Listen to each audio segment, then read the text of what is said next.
Hello again, I'm Tom and this is Real Six String.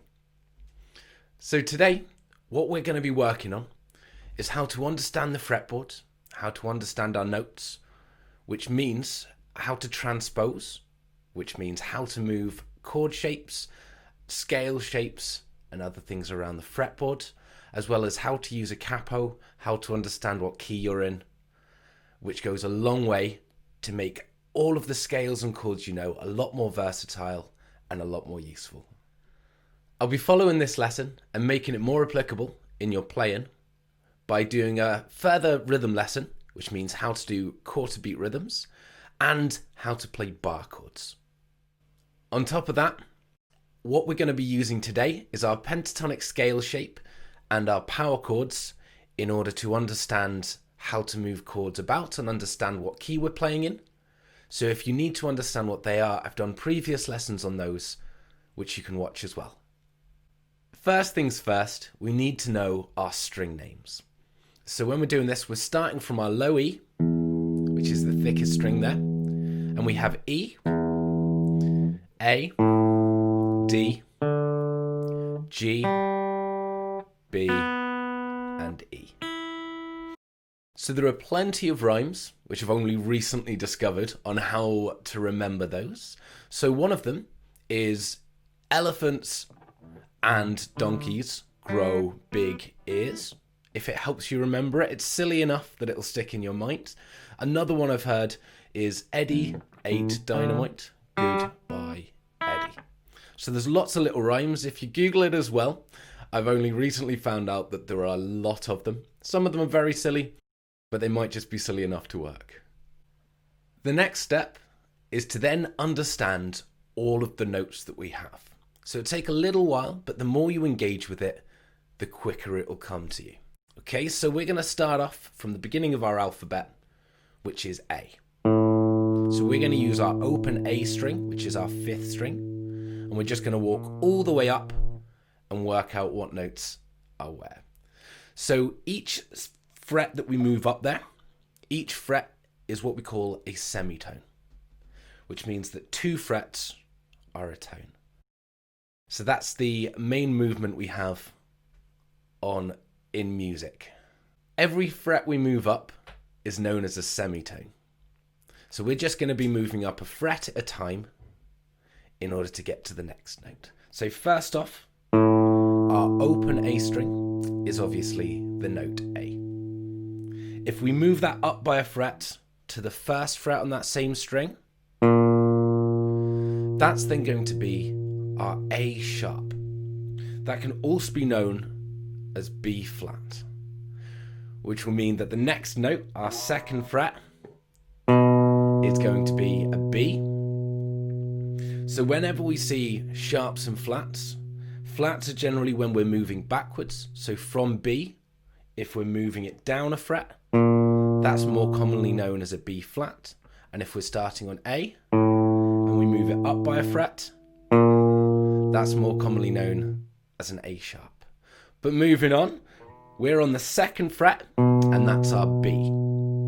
So B is one of the important ones to remember because a semitone above there on the third fret is a C. So we don't have a B sharp or a C flat. The note's not missing, it doesn't exist.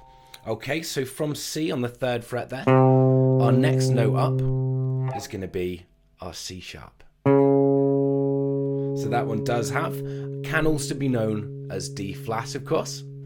And then moving up again, we have on the fifth fret, we have a D. Then another semitone up. What we have is a D sharp. Once again, also known as an E flat. On the seventh fret, we'll have an E, and then E to F is the other special one because on the eighth fret, just above E, is an F. So there's no E sharp and no F flat. Okay, and then so a semitone above F. On the ninth fret, we have an F sharp. A semitone above that. On the 10th fret, we have a G. A semitone above that, we have a G sharp. So we're on the 11th fret. And finally, on the 12th fret, a semitone higher, we are back to A. Okay, so what that means is that we only have 12 notes in all of Western music. There are other types out there which use some different intervals and some different notes, but in all of the music that we understand for guitars, pianos, and so forth, only has 12 different notes. What that means is 12 frets up from anywhere is going to be the octave above it. So as we only have 12 different notes, a lot of the notes we have are then repeated. So it means after G sharp, when we go back to A, and the pattern starts all over again. We'd have A sharp, B, C, and so on and so forth. It's just very important that you remember between B and C and between E and F, there's not an extra note. So as the guitar has so many of the same note repeated, it's a little less straightforward to see straight away as a diagram. So if we see it in a straight line just up the A string, it's a little bit more linear, it's a bit easier to comprehend, but it works exactly the same if we start from the E string.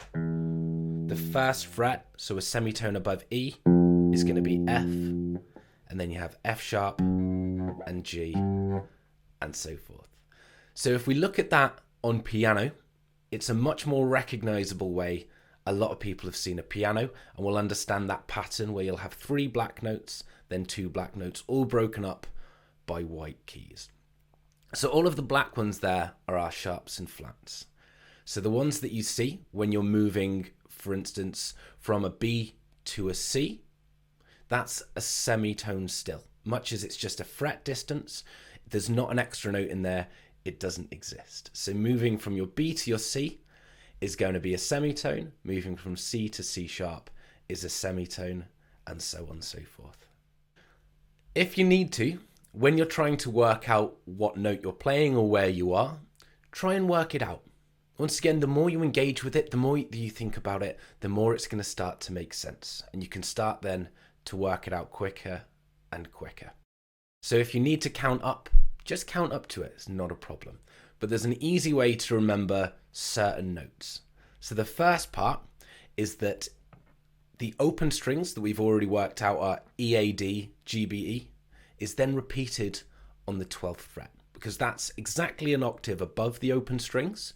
It means that we, once again, when we're playing all of the 12 frets, we have E, A, D, G, B, and E.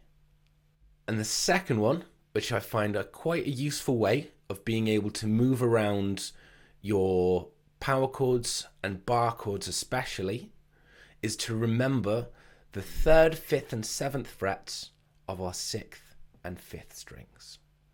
So what that means is it starts to give you certain notes to latch onto, and you can start to work things out from those. So you can start to make shortcuts for yourself around the notes that you're learning.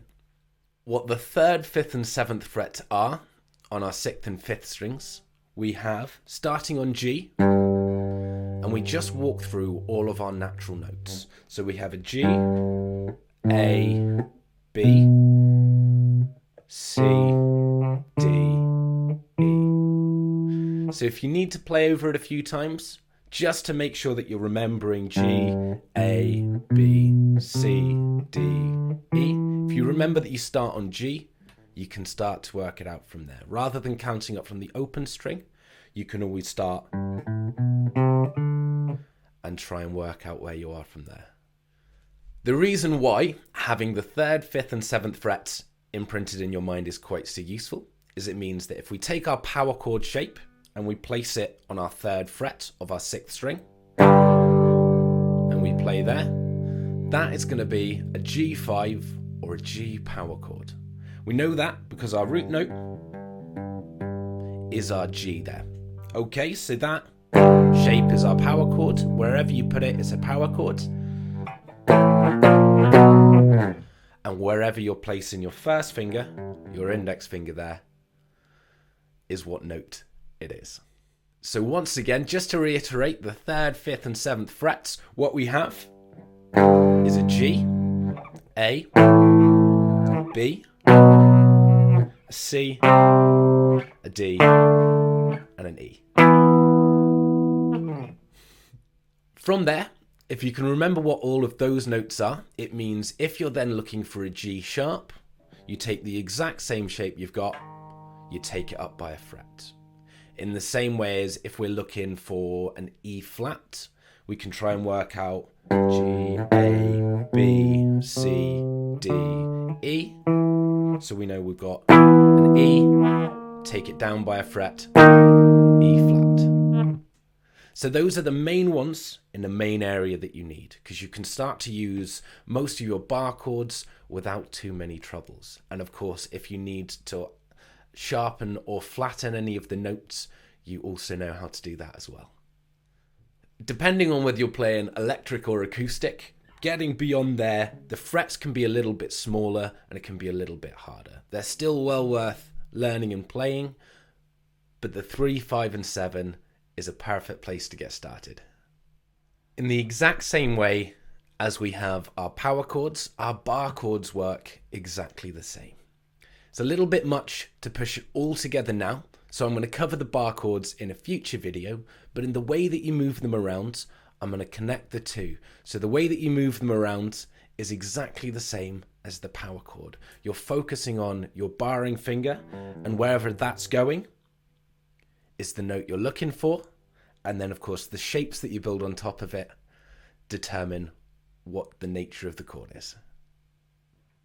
The next step in that, and especially trying to work out your keys, trying to work out the chords you're playing, and especially if somebody's playing with a capo, it changes the chords that you're playing. So if you're playing a C, it's not a C. It's the same shape, it's the same type of chords, but it's been moved, it's been transposed, which means it's been moved around. So it's not in the key of C anymore. So for instance, if I'm putting the capo on my 4th fret here, and I'm playing a C, it functions as a C as we understand it and all the chords that surround it, which allows us to transpose really, really easily. When we're playing on piano, we've got to learn all of the notes in all of the scales and what combinations we have to look for, which is a much harder job than we have on guitar, because our C chord here functions as a chord of C, except we've got to walk it up as we're on the 4th fret. We've got to walk it up by 4 steps.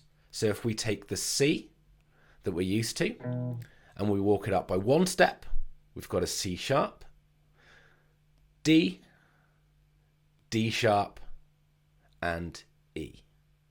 Okay, so the chord that we're playing here is actually an E major and not a C major.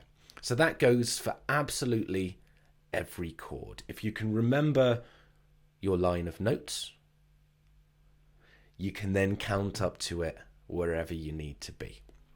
Okay, so to do one more, if we're playing an A minor, but we've been brought up once again by 4 frets, we've got an A sharp, B, C, and C sharp. So it means now what we're playing is our C sharp minor. Learning to work out what key we're in is really important for all of these different aspects, but it's also really important when learning how to play lead guitar. I've covered a pentatonic shape in a previous lesson as well, which if you don't know, you should check out first, just to make sure you're clear on it. But once again, in the exact same way as the chords are, all of our scale shapes are movable. So once again, on piano, when working out what notes to play, you need to know all of your scales and you need to know what key you're in order to work out what notes will fit. Whereas on guitar, we learn a pattern or one shape and we can move that around a lot easier. So as an example, when we're looking at that A minor that's been brought up by 4 frets, which we've previously worked out is a C sharp minor, if we're playing our A minor pentatonic, because the A is our 5th fret on our 6th string, which means if we're playing our pentatonic shape there, that's going to be an A minor pentatonic on what looks like an A minor chord. But as that's actually a C sharp minor, on the one hand, we could go looking for a C sharp and play there, if you can work it out, if you can count up to it. Or we take our A minor pentatonic that we know and we move it up by 4 frets. So 1, 2, 3, 4.